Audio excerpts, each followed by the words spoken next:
Thank you for listening to the John Calvin podcast. For early access, bonus episodes, and a range of community benefits, sign up at johncalvinpod.com/support.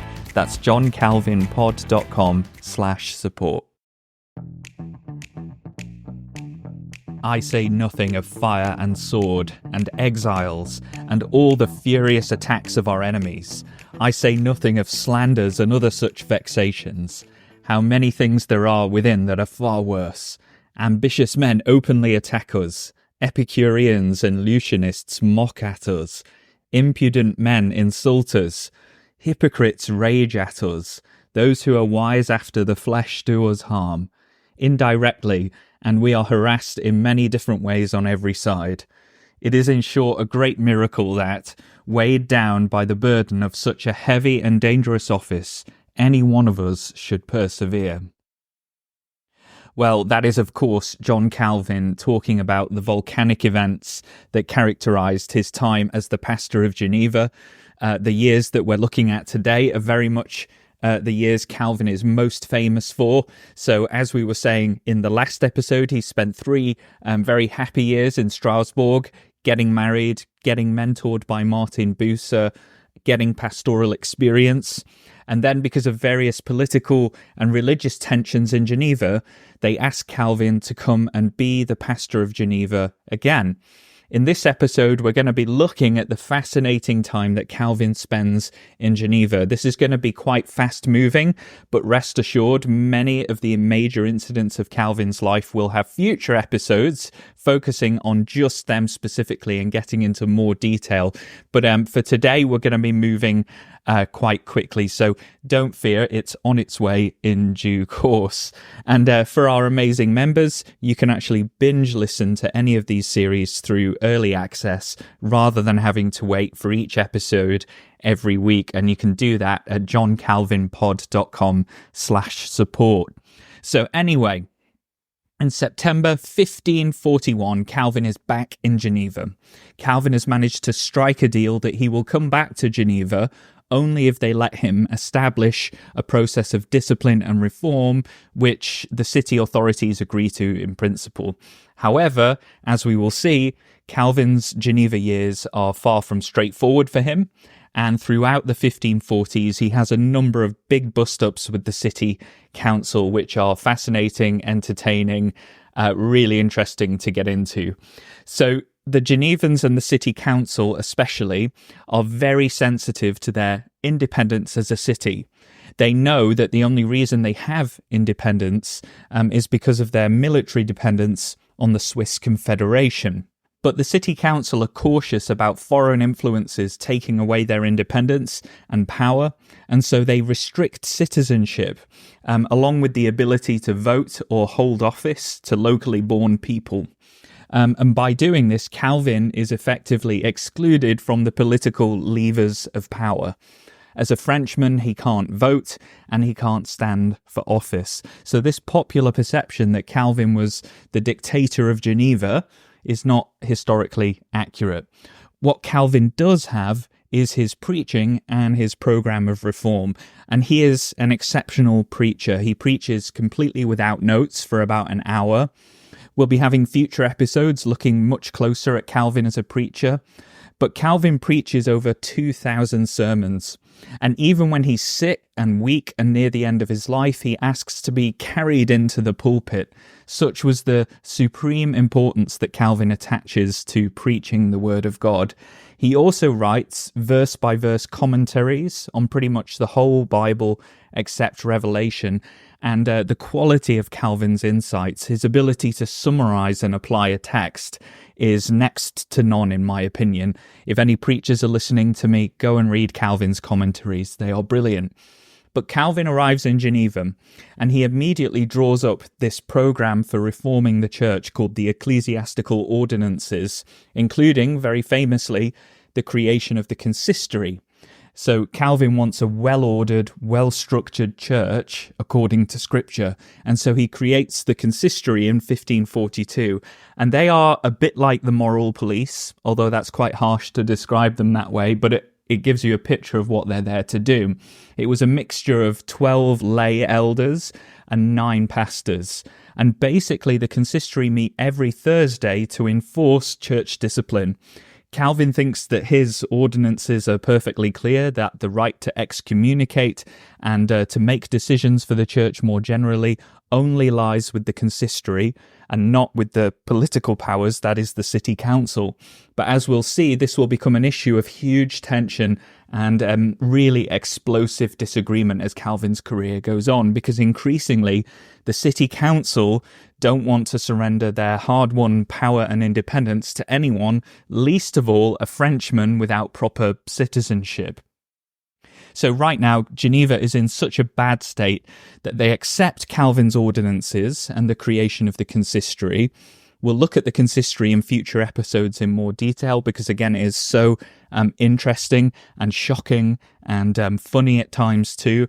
But the one thing I want to say is that I think the consistory gets quite a harsh press. So there's quite a few people who present the consistory in Calvin's Geneva as a bit like the Taliban or something like that. And to be sure, some of the changes Calvin institutes are perceived by some in Geneva as extremely oppressive, but the consistory actually gets involved in a lot of really good stuff as well that often gets lost in the controversy surrounding him. So there's cases of domestic abuse where the consistory come in and actually intervene to stop it happening. There's cases where they intervene on behalf of the vulnerable or the poor. There are, of course, interventions which are very much of their time and are quite uncomfortable to read. But it's not a uniform picture, and this is the early modern period in which discipline is a huge issue across the whole of Christendom, so not just Geneva or Calvin. And Calvin goes on to change the worship in Geneva, so he copies his mentor Martin Bucer's liturgy in Strasbourg and borrows his approach to congregational singing of the Psalms as well. To the extent that when John Knox visits Geneva many years after this, when Calvin's reforms are much more established, he describes Geneva as the most perfect school of Christ that ever was on earth since the day of the apostles. So the degree to which Geneva is a great place to be or an oppressive place seems to be an open debate. I think it's safe to say that by early modern standards, Geneva is actually quite a good place to be, I think. The poor are looked after by deacons following Calvin's instructions. Calvin very much sees financial profit as being something that should be used for the good of others, so Geneva introduces taxes on various things to try to make that happen. Under Calvin's influence, Geneva becomes a safe haven for people fleeing religious persecution of various kinds. They don't have to be Protestant. Calvin's very clear that Christians have an obligation to provide help for people fleeing persecution and the homeless. The constant thorn in Calvin's side in this period are a group called the Libertines, who are not necessarily opposed to the Reformation, but who hate Calvin's program of discipline enforced by the consistory. This wealthy and disaffected group is headed up by a chap called Ami Perrat, and they want to argue that the right to excommunicate and to enforce discipline is held ultimately by the city council, not the consistory. The consistory can admonish, they can recommend, but for Perrat, they can't coerce. Only the city council has that power. And as a result, there are a number of massive showdowns between him and Calvin as the years go by. So on one occasion, he tries to get someone who's been excommunicated for unrepentant sin admitted to communion. Calvin preaches the sermon, the prayers are said, and then Calvin allegedly cries out, "These hands you may crush, these arms you may lop off, my life you may take, my blood is yours, you may shed it, but you shall never force me to give holy things to the profaned and dishonour the table of my God." So if you can imagine how tense the atmosphere must have been in the church in those kind of moments, it gives you an idea of the kind of tensions that there are in Geneva at this time. And throughout the 1540s, Calvin is fighting a number of battles related to this issue of the right to excommunicate. and he often loses those debates. So Perrat gets more influence, more people sympathetic to his cause get into the politics of Geneva, and for a while they're able to stand in the way of some of the things that Calvin wants to do, much to his annoyance. But things change very quickly and decisively for Calvin in 1555. And this is because by this point, Geneva has become filled with refugees who are often evangelicals fleeing religious persecution, most from France, but also from further afield. So Alistair McGrath, in his biography of Calvin, shows that in 1550, the population of Geneva is around 13,100 people, but by 1560, it's 21,400. The city council soon realised that quite a few of these refugees are actually quite rich.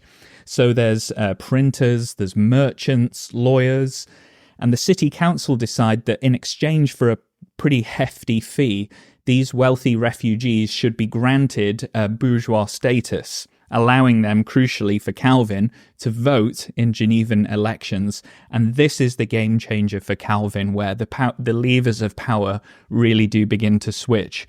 Very quickly, by 1556, Calvin's friends, who are essentially wealthy Frenchmen, are now in charge of Geneva. And from this point on, Calvin's life is a lot less fraught. There are still resentments. He still has a lot of health problems, but in large part, the city council tend to do what Calvin recommends. Geneva and Calvin, by this point, are now massively famous, and people all over Europe see Geneva as this shining example of what a Protestant republic can be. He goes on writing his commentaries on the Bible. He revises and massively expands his magnum opus, the Institutes of the Christian Religion, into the form that we now have today. He dies in 1564 at 54 years old, so quite young.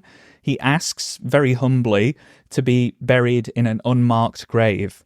And he does this because he wants to avoid any kind of personality cult around him.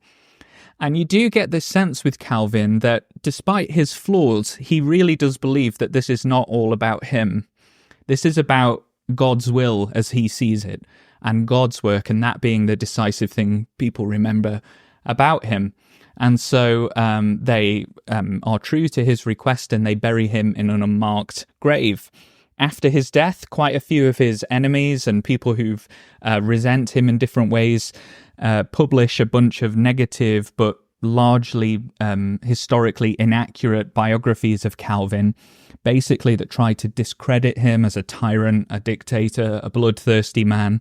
And this is unfortunately, I think, where some of the popular perceptions of Calvin, that he was a dictator or a dry and detached academic or, not a nice person, basically, this is where they ultimately stem from.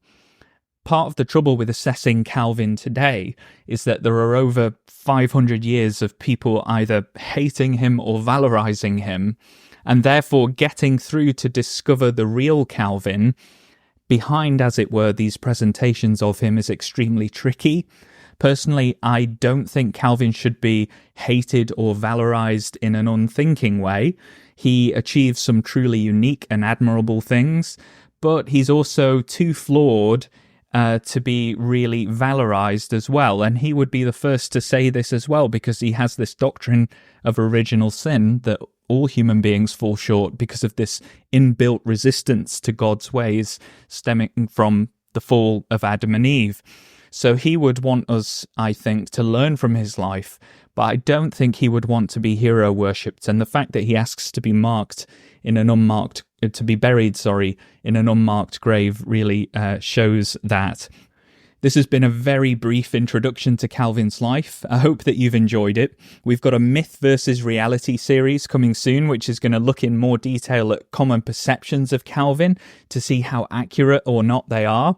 We've got a showdown series coming, which is going to look at the people Calvin engaged in debate and setting those conversations in historical and theological context. We've got a whole series looking in real detail at the infamous Servetus episode in Geneva, the humanist thinker who was very unfortunately burned at the stake in Calvin's Geneva and has for many people permanently tarnished Calvin's reputation. We're going to have a fun episode looking at Calvin's best ever insults, because he could be pretty devastating and funny in his insults.